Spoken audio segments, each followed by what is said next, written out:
ہن میرے رب دی تدبیر بھی سن لیا جے سن 48 وچ بنیا اسرائیل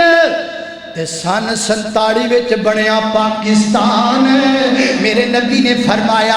اللہ دی زمین تے کوئی بیماری انجتی نہیں جس بیماری دی اللہ دوا پیدا نہ کرے اللہ پاک نے فلسطین بیماری بن کے آیا ہے پاکستان او دی دوا بن کے آیا ہے انشاءاللہ اور یہی وجہ ہے کہ فلسطین کا جو پہلا وزیر اعظم تھا اس کا نام تھا بن گوریان اور اس کے نام پر اسرائیل میں ایئرپورٹ بھی موجود ہے اور جس جگہ ایئرپورٹ موجود ہے اصل میں اس جگہ کا نام باب لد ہے باب لد وہ مقام ہے جہاں جناب عیسیٰ علیہ السلام قیامت کے قریب نازل ہوں گے اور پھر اس باب لد مقام پر اس جناب دجال کا قتل کریں گے آج اس جگہ پر ایک بنا ہوا ایئرپورٹ ہے اس ایئرپورٹ کا نام بن گوریان ہے بن گوریان حقیقت میں اسرائیل کے سب سے پہلے وزیر اعظم کا نام ہے اور اسرائیل کے وزیر اعظم بن گوریان نے فرانس کی ایک تقریر میں کہا تھا ہمیں ڈر لگتا ہے تو پاکستان سے لگتا ہے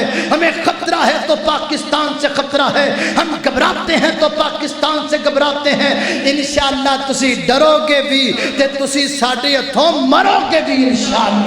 انشاءاللہ پوری دنیا دے اسرائیل کٹھے ہوندے پے نے یہودی اسرائیل اندر ایک کہندے نے اسی گریٹر اسرائیل بنانا ہے انشاءاللہ اسی اسرائیل نو یہودیاں دا قبرستان بنانا ہے انشاءاللہ الرحمن اور اللہ دے فضل و کرم دے نال اے جڑے دور چل رہا اللہ دے فضل نال ہر یہودی دی سازش دا جواب دے رہا پاکستان اے پچھلے دنوں دے اندر فلسطین دا مسئلہ بنیا ایک ترک دی وزیر اعظم نے جناب اکھاں بکھائیاں ایک ملک پاکستان دے وزیر اعظم نے اکھاں بکھائیاں اور انشاءاللہ اسی یہودیاں دی ہر سازش ناکام کرتے رہاں گے اور اللہ دے فضل و کرم دے نال میرے پیغمبر نے فرمایا قیامت دے قریب حضرت عیسیٰ آن گے لوگ انہاں دے نال رلن گے ایک پوری جماعت ہوئے گی انشاءاللہ جماعت ایتھوں بھی جائے گی اسی بھی جناب دے عیسیٰ یا ساڈیاں اولاداں حضرت عیسیٰ علیہ السلام دی قیادت اندر لڑن گیاں اور نبی پاک نے فرمایا